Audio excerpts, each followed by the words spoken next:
kanam tuuti mais d'abord ban gis-gis bu njëkk nga ci am mu ñëw journée des martyrs ñi nga xam ne jotoon nañu ko dund victime yeeg yooyu ñu leen doon fàttali ci bés boobu. jërëjëf soxna Thialla. waaw comme ni ko mbooleem ku sa xol di dund. defee noonu laa koy defee bu gisee ma ni ku sa xol di dund mooy am na ñoo xam ne dañoo nekk ci réew mi mais dama foog ni seen xol dafa dee. amatuñu benn sensibilité. amatuñu benn yëg-yëg. parce que ay nit même bu fekkoon ne sax safaan la ñu nekk. dem ba faatu sa réflexe bu njëkk mooy waroon ñaanal leen yàlla compatir à la douleur des familles. mais malheureusement gis nañ fi ñoo xam ne ils se disent que ñooñu faatu deewuñu pour la patrie dañu deew pour benn nit. muy kàddu yu ñaaw yu ñuy ñaawlu di wax ne ñooñu di ko wax. pour man amatuñu xol seen xol dee na. donc mbooleem ñi seen xol di dund ñu am yëg-yëg di ay nit yu baax ñaanal nañu way dawlu yooyu nga xam ne ils sont morts pour la patrie ils sont au nombre de 84 personnes. tombées sous les balles d'un tyran, d'un régime tyrannique, d'un régime que je qualifie de même satanique. ndax rien que pour pouvoir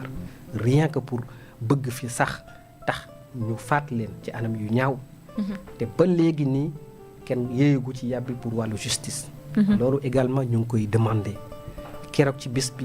niñ ko gisee. on a clamé haut et fort justice pour nos martyrs. Justice pour ces dignes fils sénégalais. Justice pour leur famille. dañu leen war a rendre justice. ndax bu ñu bëggee jàmm sax j'ai l'habitude de dire que jàmm du am fu dëgg amul. dëgg mooy lan nañuy fexe ba kenn ku ñu tooñ ku ci nekk. yoon jéem a def kemtalaay kàttanam ba rendre justice. bu ko defee kooku kat ëllëg ak sibiré bu ñu ko tooñee du jéem a fayul boppam dana ne kat yoon mu ngi fi donc je fais foi en la justice de mon pays. et je j'irai jusqu'au bout par rapport à cela. loolu mooy benn bi ci des également mooy les victimes. parce que journée bi dañ ko dédié woon et les martyrs yi nga xamante ni si yàlla moom na leen ñu ñaanal leen ñun à Saint-Louis j'en profite pour dire que profité nañ ci journée boobu dem ci benn daara jàng fa ay kaamilu alxuraan pour le repos de leur âme. donc ñu ngi ciy féliciter également Modap bu Saint-Louis nga xam ne moo nekkoon à l'initiative à sa tête Serigne Amadou Ngom bu Paal. def nañu ay ñaan yu am solo pour que sunu way dawul yooyu yàlla yërëm leen. yàlla nangu ñaan yi. par rapport aux victimes yi nga xamante ni si ñu ngi fi tey ñii am nañu laago ñii am nañu tële. ñii am nañu ay jafe-jafe ñii tëj nañ leen ci kaso yàq seen liggéey ainsi de suite ñooñu ñëpp ñu ngi leen di massaw. li ci premier ministre wax doy na sëkk mooy on les oubliera jamais du ñu leen fàtte ila yawmi diini. yéen ñi nga xam ne yéen a fi nekk premier ministre joxe na benn piste de solution. mooy lan on veut aller vers un fonds boo xam ne un fonds qui leur est spécialement dédié nee na. bloqué na salaire am bi ñu ko falee ak léegi ça fait 19 mois c'est aux environs de 83 millions mu génne ci asaka mu des 80 millions mu fas yéene bu yeggee 100 millions mu constituer ce fonds là ñun ñi nga xam ne ñoo ànd ak moom ñoo ko gëm ñoo ko wóolu. ñu am ñu ñàkk kenn ku ci nekk dana lamb poosam la ca nekk mu génnee ko dolli ko ci 100 millions yooyu mu am ñu dem ba 1 milliard wala lu ko ëpp sax ñu constituer un fonds ba nga xamante ni si dañ si fas yéene financer ces victimes là nga xamante ni si kenn ku ci nekk ku am projet wala ku ci am idée de projet mën nga commencer di ko bind pour que jour bu fonds bi taxawee nga déposer bu ko defee bu fekkee projet bu viable la incha allahu rabbi dinañ la ci financer donc kii moo am ngor Ousmane Sonko kii moo am kóllëre kii moo am bëgg ci askanam mosu leen fàtte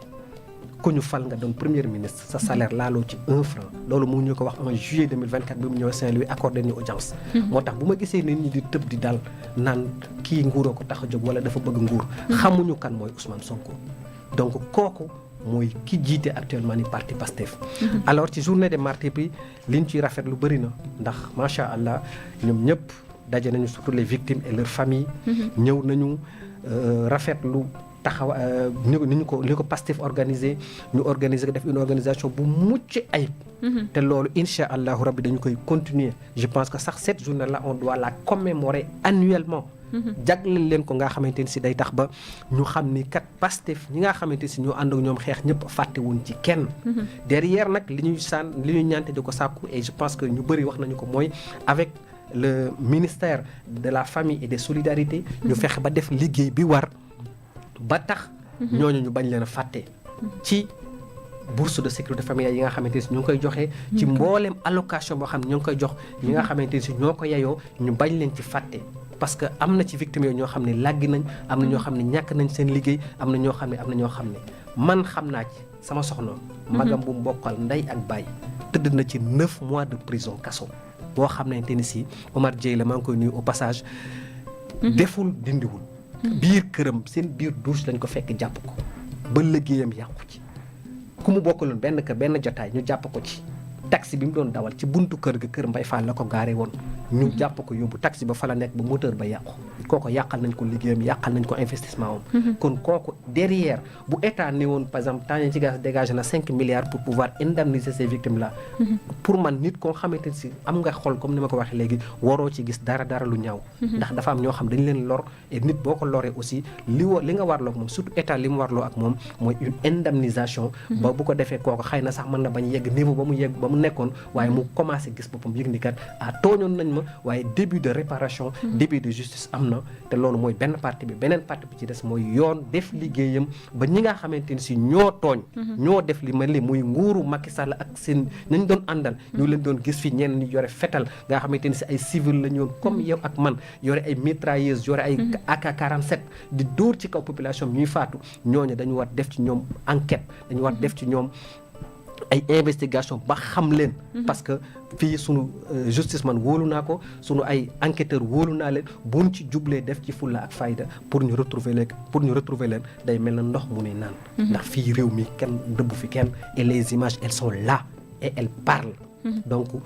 du yoon ñu def 19 mois de magistère du régime Pastef te ba léegi yeyuñu ci yàbbuwuñ ci. mais lan moo mën a justifier lenteur boobu sur les procédures judiciaires parce que gis nañ ñu ni dem na ba ñu ci lor wala seeni njaboot amatuñu yaakaar ñuy yoon dina def liggéeyam ci fitna yooyu nga xam ne amoon na fi surtout que dem nañu ba jàpp ni sax volonté amul tul ak autorités yi nga xam ñoo fi nekk jamono ci. ñiy yëngatu ci wàllu justice dañuy wax naan. Le temps de la justice n'est pas le temps de l'humain loolu la ñuy gëmloo barki démb monsieur Ba qui est le mooy président de l'UMS Union des magistrats du Sénégal génnoon na daal di ne le Sénégal compte 19 millions de personnes malheureusement les magistrats sont moins de 500 dans ce pays-là loolu c'est un problème parce que man personnellement am naa ci cas parce que am naa sama benn boy bu amoon jafe-jafe ak yoon ma doon am benn juge bu ma doon dem bureau de temps en temps mais je voyais que partout sur son bureau foo dëgg sa tànk wala foo xool sa bët ay dossiers ngay gis ce qui veut dire que il se peut que ces juges là soient débordés ces magistrats là raison pour laquelle loolu mën na nekk benn explication ci li tax mu yeex maintenant nag volonté politique moom man mënuma d'accord ni ñàkk volonté politique am na ci parce que en tout cas du amewul ci président Ousmane Sonko amewul ci ñi ànd ak moom ndax ba ñu gisee ne sax justice xaw na yeexal ay tànk ay jéegoom lan la ñu def dañu fexe woon ba changer kayoo nekkoon ca bopp ba bëgg mu dox waaye nag justice aussi c'est un pouvoir le pouvoir judiciaire à part boo xamante ni si xëy na muy doxee nekkul forcément ni ñu gën a waaye man li ma jàpp mooy ces familles des victimes là ces familles des martyrs là li ma leen di wax mooy ne vous découragez jamais incha allahu rabbi tant que bakkanu Ousmane Sonko mu ngi fi tant que ñun ñi ànd ak moom sunu bakkan mu ngi fi on vous rendra justice incha allahu rabbi parce que ne pas vous rendre justice mooy ne pas rendre justice au Sénégal parce que si vous laissez commettre une injustice vous ouvrez la voie à la suivante ndax boo ma defalee bu injustice amee kenn faju ko ëllëg ak si biir bu ma tooñatee dootuma xaar justice damay fajal sama bopp et loolu day doon maintenant affaire fayantoo te loolu mooy musiba cim réew on doit rendre justice à ces familles des victimes là on doit rendre justice à tous ces patriotes qui ont subi des tortures qui ont subi des traumatismes leen war a rendre justice te loolu kenn waru ci négocier dara d'accord ñu gis ni que wax nga ko ci say kàddu il y a plus de 80 morts il y a également des blessés te durant la manifestation gis nañ ay jeunes yoo xamante dañ leen amputé ñii blessés ñii ils ont été perturbés psychologiquement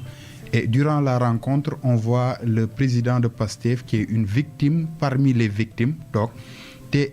à chaque fois ñu ngi wax justice dafa war a am c'est un mot qui revient chaque jour concrètement par rapport à la faute commise par le régime précédent lan ngeen di xaar concrètement par justice lan lay doon yéen seen bébét ak seen bëgg-bëgg. jërëjëf Baye Ndongo. justice ku ñu tooñ. ci yoon nga xala dem pour mu rendre la justice. rendre justice mooy lan.